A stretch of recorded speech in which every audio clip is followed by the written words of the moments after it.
What is up, guys? Noli here, and welcome to another Payday 2 Election Day update video. This is the Election Day update review, how I see it, and just trying to let you guys know exactly what I feel Overkill themselves are doing with all of these changes you're seeing. So, looking at the gameplay just before anything else, it's actually one of the, if not the, I believe, first attempt for me at this mission. I do manage to complete it in 2 days, but I don't fully stealth the second day. And it's basically the reason why I'm showing you this gameplay is because it's my first attempt at it. You can see a lot of my confusion. I have heard about what the computer means. It may be my second attempt. I can't exactly remember, but I know vaguely where I'm going, but not exactly how the system has changed and exactly how everything has affected the way the game works. So it seems sort of perfect for those of you who are complaining about the change really hurting their style of play.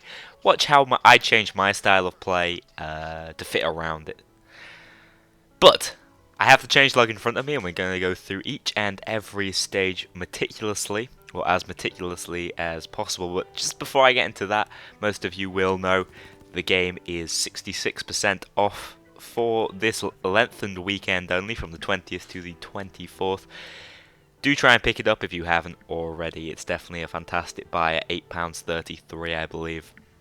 Not sure how that converts into dollars, but I know it is not too expensive. So, and also it's a free-to-play weekend. I forgot that. So for those of you who don't really want to spend any money on the game and just want to give it a go and see exactly how it works, do check it out over this weekend. Now the Election Day heist is added. That's the first thing they placed on the changelog. Election Day as a heist is fantastic. It's one of the most, in my opinion of course, it's one of the most variable missions. It has some pretty cool twists on Death Wish. It suits all abilities, styles of play, and I think it is a fantastic new heist catered primarily around stealth. I'm going to release a video probably showing you what the reward is for fully stealthing the mission. It's pretty cool, but let's just say it is golden. They've truly rewarded stealth, not just outside of the mission, but within the mission. I really like that. It's quite similar to Framing Frame, I suppose, in that extent, and everybody knows Framing Frame is one of the best built stealth missions. So Election Day is good. Both days. I actually haven't done the third day, if that tells you anything. How I'm managing to somewhat stealth it. So yeah, I need to check that out actually. I may end up placing some of the gameplay from the third day within this video as well. Okay, so moving on, we got the free pistol weapon, the Shimano Custom. All you have to do is join the Steam group. It's a nice weapon. It unlocks at level 22. Not bad for early on. Collectors like me obviously will have it already for being part of the Payday 2 community group, but do just pop in. Doesn't really cost you anything to join the group itself. A big stealth update is the next thing on the list. Changes to the stealth are introduced to further improve gameplay. Special thanks to the Payday community for their continued feedback and support. Read more about the stealth changes below. And of course we will do. There is a long list, and I've been through these, but not in the same sort of intrinsic detail that I can now that I've played with them. So, first of all, moving cable-tied civilians. I'm not going to read through exactly what these mean or their descriptions on the changelog, because I imagine most of you will understand how it works. But moving tied civilians is good. I would definitely like to see it extended to dominated enemies. As far as I'm aware, you can't move them. I could be wrong, but they're obviously not counted as civilians. So, seeing as how they've nerfed the Dominator perk to an extent, we'll get onto that later. I definitely think a good buff would be the ability to move cops around with you in the exact same way. Use them as meat shields, or even just to pull them out the way during stealth. So it's a really good change, but it's not necessarily 100% of what we would, I imagine, like to see. Now the stealth reward system. So you get an experience boost for finishing a mission in stealth. That will apply to the next job. I swear we already had that. I think there might just be a slight change. Let's see. Stats through the games, you'll still get a bonus. That's just the reward system. We always like to see changes to the reward system, improving stealth more so than anything. It should be a stealth-focused game. I believe it's why probably 50% of the people who buy the game do so. I know it was the stealth that really lured me in, so that's why I definitely think more rewards should happen. But whether they're necessarily sorting it out with experience boosts as they have been lately, instead doing things like they do in the Election Day update and actually in the Election Day mission, I should say, actually rewarding you with in-mission items and things like that, just to make you feel a little better about it. I can honestly tell you when you open up your reward, it's exciting to an extent. It looks good. Whether the actual numerical value of it is that great is debatable, but that's all we want, to be honest. We want to feel good for stealthing. It's harder most of the time. Going further, looking into these skill changes, the Smooth Talker skill has been removed and changed with the Camera Loop skill. Sorry, that's the wrong way around. The Spotter skill replaces the Smooth Talker skill, and the Camera Loop skill replaces the Lucky Charm. Cleanser has been reworked. Now, Lucky Charm was quite good if you're someone like me and wants masks. I don't know whether necessarily they need to remove it. Why not just add the camera loop as an offset? Maybe it's because not enough people were picking it up. I don't know. I know I often picked it up, so I'm sad that's gone. But Smooth Talker, I'm not particularly sad because I believe where I was at the start, I was like, what? Only 2 pages per mission? And the alarm goes off? No, I believe, or at least I'm 99% certain the way they've changed it, and we'll see if it's down later on. But from what I've seen, you don't need the Smooth Talker skill, and instead you can answer 4 pages as a team. So it's a buff to the stealth system more than anything. The Spotter skill. I mentioned this actually in my little day 1 tutorial. Spotter's fantastic. Like, some people might think it's a little too easy, but it you know, you do have to buy an asset every time. Assets aren't cheap. On top of that, you need to spec into a mastermind perk that you may otherwise not, to be honest. The primary version of the Spotter perk, I think, is just the secondary version of what Dominator used to be. I can't remember exactly how it was. It must have been Smooth Talker was. And it didn't really make any sense. So it's definitely not the world's best perk at face value, but when actually used alongside the asset, the Spotter skill makes a lot of the stealth missions an awful lot easier, I should say. Now, I may have made a slight mistake saying that they can only spot people outside, because they do spot people within the second day of the Election Day mission. It seems like a sort of special line of sight is necessary, because they won't necessarily spot all of the enemies. That would just be ridiculous. It seems like possibly, from some of the testing I've done, if the enemies walk in front of windows, they get spotted for a limited amount of time, but if they're outside, they're consistently spotted. I think that's a very good way of doing it. So, everyone gets 1 body bag. Now, the body bags, they're interesting.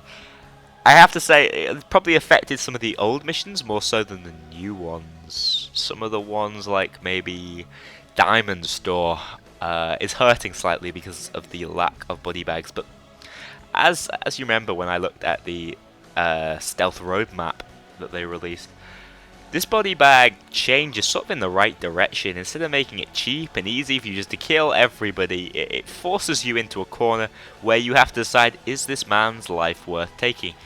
Not necessarily as a morality option, but it's definitely the right way to go.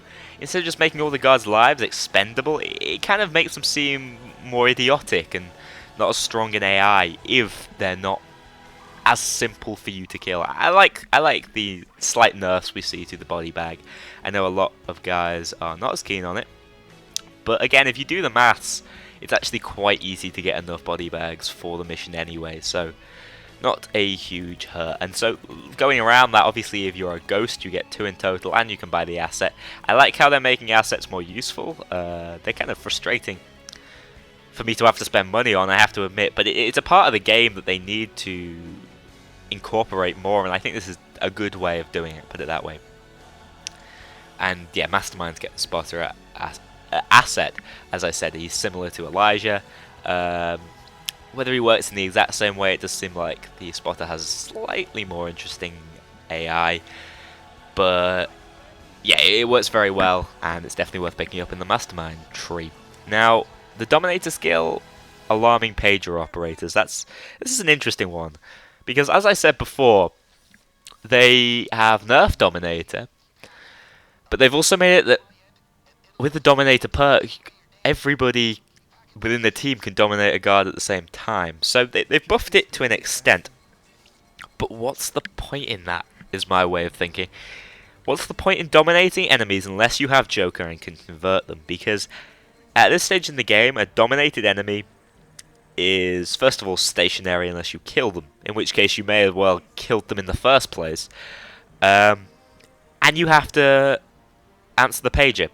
One of the important things about the Dominator skill that made it so worthwhile for ghosting was it didn't set off the pager, which meant that it was one pager down, and the risk was the fact that the enemy couldn't be moved. I like that. It was a risk with a reward. It's how it should be. What they've done now is sort of made it slightly useless in that you dominate them.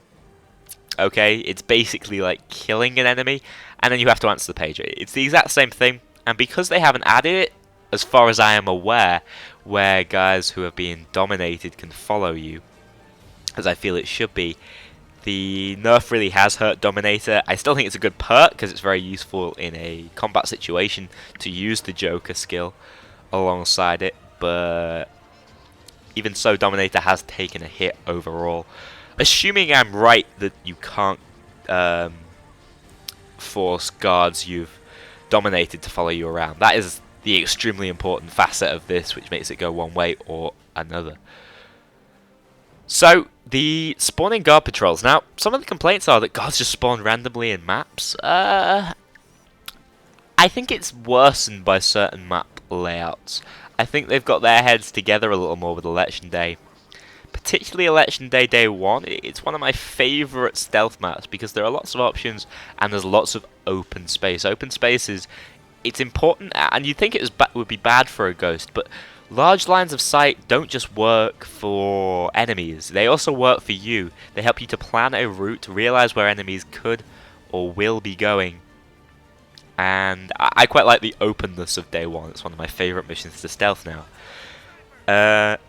And that's basically where the spawning guard patrols are absolutely fine, because they just sort of spawn outside and they could be anywhere. They create an extra little thing for you to worry about. Now, the idea that Bane is more observant, I haven't really heard that an awful lot. I assume looking more at the missions like Framing Frame, you'll see it. But also the idea of the spawns on Framing Frame, as it was, I think there were already some spawns added in the Death Wish update. I think. I could be wrong, but I know there were lots of complaints about that, and I feel like I saw them myself. So it's not like this update has hurt that at all. If anything, it's made it slightly better by allowing Bane to call it, and also making it more limited to the harder difficulties.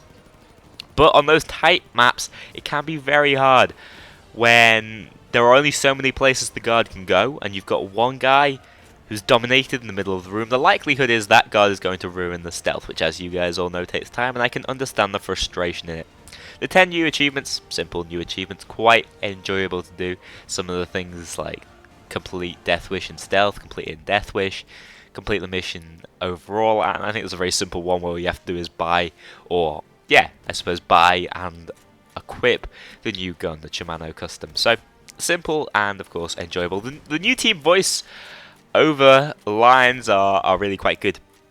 All the characters got some new lines of dialogue. It seems like they're re-recording, possibly for the new, or I suppose the old voice of Hoxton to come back in some way or another.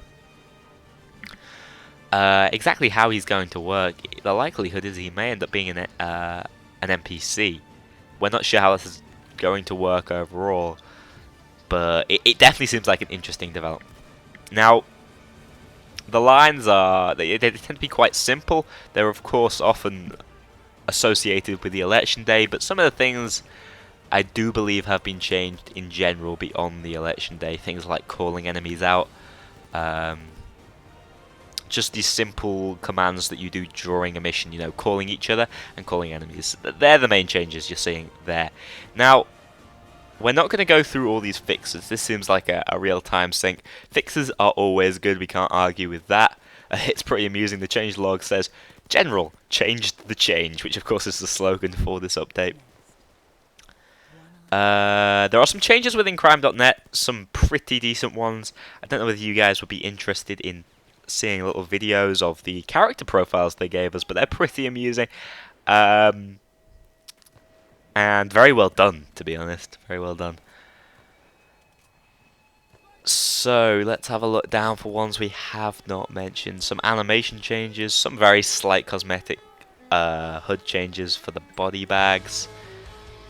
Sound, added footstep sounds for the bulldozer. I don't believe I've heard them, strangely enough. I've been mainly stealthing, but anything like that sounds pretty cool.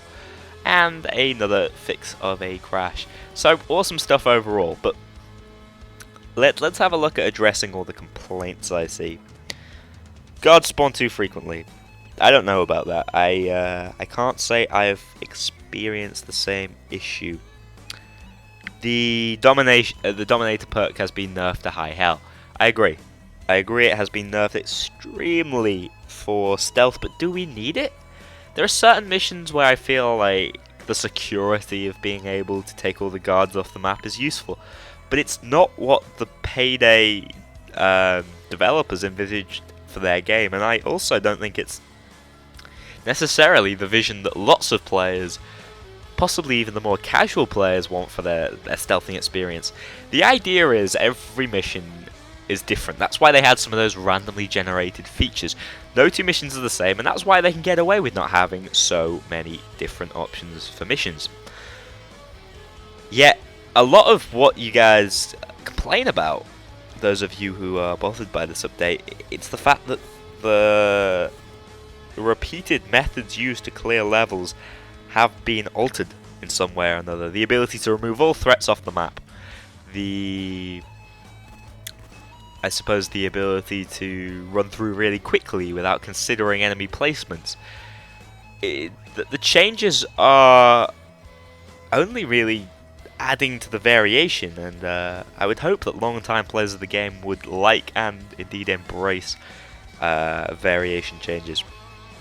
And that's about that, guys. Like I say, the Election Day mission itself is one of the most carefully engineered and enjoyable missions out there. Some of the awesome additions in Death Wish include a ship for if Day 1 goes pretty poorly, and in Day 2, let's just say Day 2 is made severely harder. They cover up what's inside the cages, so that is pretty huge. Day 2 is hard on Death Wish, put it that way. I've been talking for like God knows how long straight, so my voice is sort of disappearing off. But before it goes, I'd like to thank all of you for coming to watch this video. I know there are going to be a lot of new players this weekend who may be interested in seeing some tutorials, so I'm going to try and pop out as many tutorials as possible, possibly even a new player tutorial, but this is more for those of you who are interested in my views and would like to express your own views. It's a sort of outlet for me and my subscribers to have a chat. This video specifically, I should say. So if you disagree with me, and I'm sure a few of you will, do let me know. I don't feel like my opinion is law. Nothing at all like that. Just try and keep the conversation sort of a friendly, chatty level.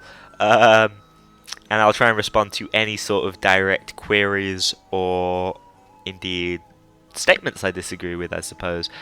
I'm not necessarily defending what the Payday developers are doing.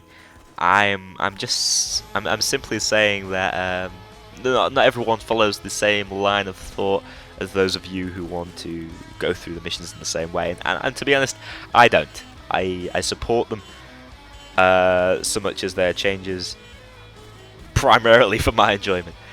I'm sorry if you guys aren't enjoying it as much. I would just say practice, practice, practice. It should give the game a new lease of life, even if it's a slightly frustrating one for the first hour or so.